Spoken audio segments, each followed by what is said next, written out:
IVM.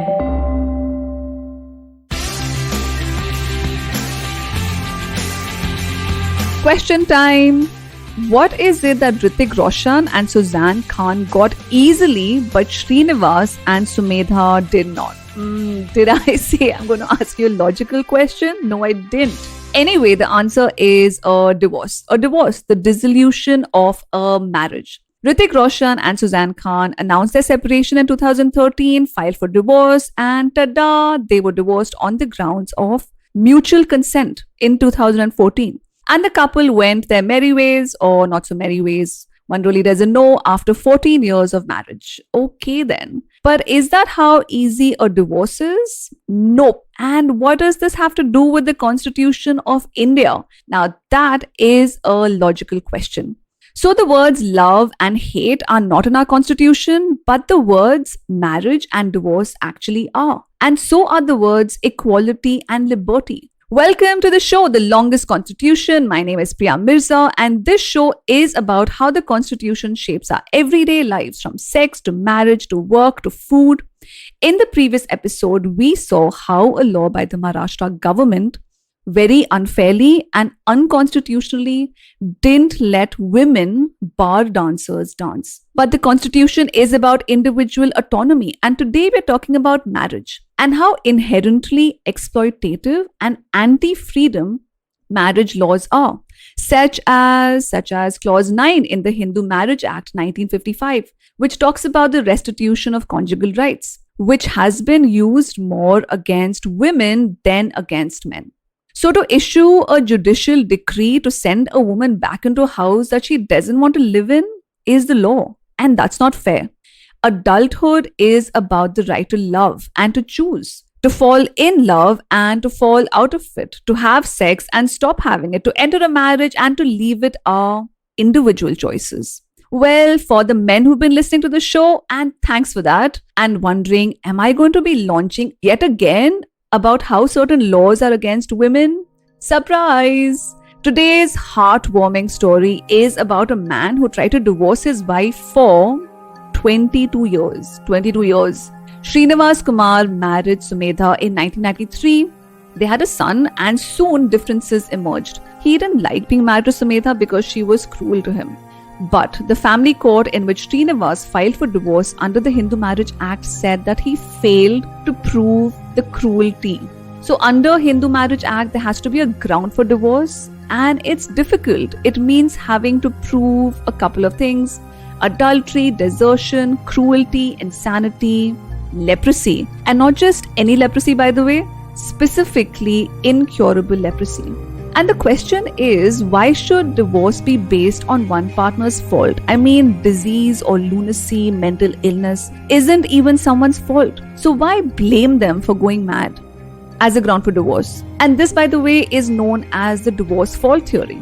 So one party is guilty, the other one is innocent, and the innocent one is suffering on account of the guilty party. So fair and square. But real life is seldom like that. Plus, it makes me think, how does one prove suffering in a court? So the Hindu Marriage Act doesn't consider the testimony of the sufferer, the person suffering, as sufficient evidence of any of these. It has to be corroborated. So how does one prove cruelty? And if I remember correctly, there are just two people in a marriage. So who is this corroborator, and where is this person going to come from?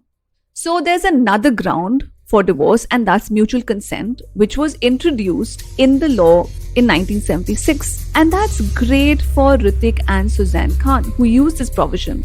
But what if the other person doesn't let go?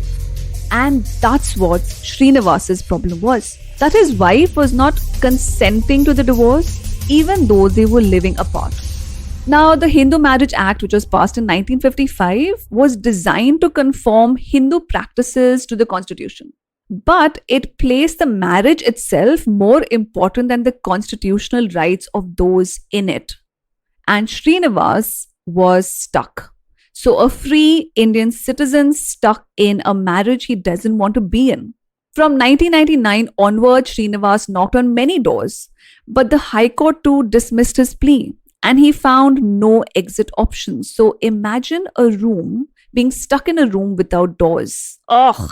So there's an article in the Constitution, Article 142, which allows the Supreme Court to enforce decrees to achieve, now listen to this, complete justice. And it was this tiny door that a frustrated Srinivas knocked on.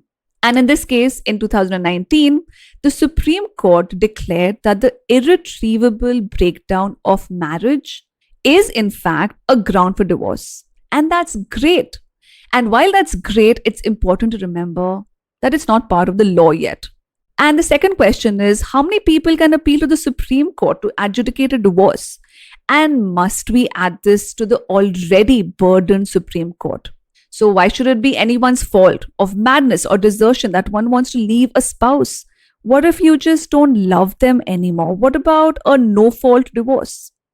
Our conservative divorce laws find that extremely dangerous. Paid sex is dangerous. Women and men leaving each other is dangerous. The best way to keep them caged is with laws. I mean, what a brilliant idea. But back to cruelty. So it's so twisted that divorce laws need the consent of the partner to leave you, but it doesn't require the consent of the wife to have sex. Under Section 375 of the IPC, which defines rape, there is an exception. There is an exception to the definition of rape. That is, if you're married to your rapist, it isn't rape. Let me put it in legal terms. Section 375 exempts sexual intercourse by a man with his own wife as long as the wife is not under 15 years of age. That's legal terminology for marital rape. Our laws presume that once married, a wife has given her consent for sex forever. And why bother asking? Which, of course, is insane. Sex is about consent, each time and every time. India is one of the 30-odd countries where it is legal for a husband to rape his wife. And it doesn't seem to matter that the Gujarat High Court observed that it is a question of utmost public importance. Legally, marital rape stays firmly in place. And that is so violative of our constitutional rights to equality of law granted by Article 14 and the fundamental right to life and liberty under Article 21. I mean, what are our legislators so scared of? Of equal and free, divorced and happy women? In 2019, a Supreme Court bench declined to examine a PIL filed by lawyer Anuja Kapoor to make marital rape a ground for divorce. And this was a bench comprising of Justice Bobde and Gawai. Yeah, the same Bobde who asked this crazy question. Can sex between a married couple ever be considered rape? Yes, Justice Bobde, it can, and it is. And when the Chief Justice of India expresses disbelief about rape within a marriage, I expect better. I expect better from our judiciary. And as long as marital rape remains legal, it is clear that to the state, the marriage itself is more important than the violation of married women. Laws need to stop seeing marriages as buildings. Stability is great, but the quality of stability is just as important. There's no point talking about quality time if the quality of our relationships is shitty. So to be or not to be, to love or not to love, to have sex or not have sex, to move in or to move out are individual and free decisions and not what the other person thinks or wants. So in this episode, we dwelled on the Hindu Marriage Act and how divorce is hard unless there is a proven guilty party and an innocent one. But what about other faiths? And what if you are faithless? What if you're an atheist? We look at the unjust area of religion and the just way of the Constitution in the next episode. Did you like the show? Share it with your friends, your lovers, your boss, and employees. The longest Constitution is for everyone. Until next time, this is me, Priya Mirza, signing off.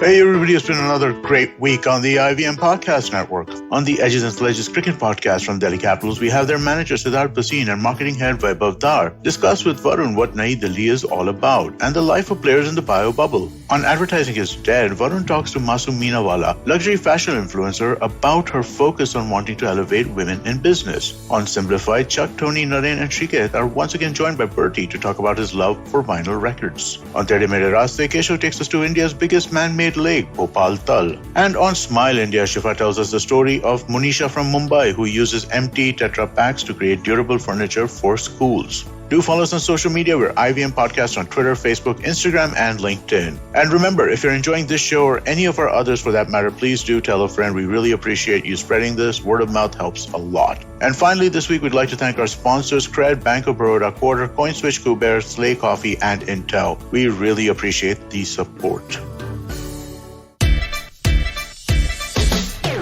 From uncensored and unfiltered chats with the who's who of the entertainment industry, I, Siddharth Kannan, bring you a very hardcore chat show called Candid Kannan. Tune in every Friday on the IVM Podcast app or wherever you get your podcasts.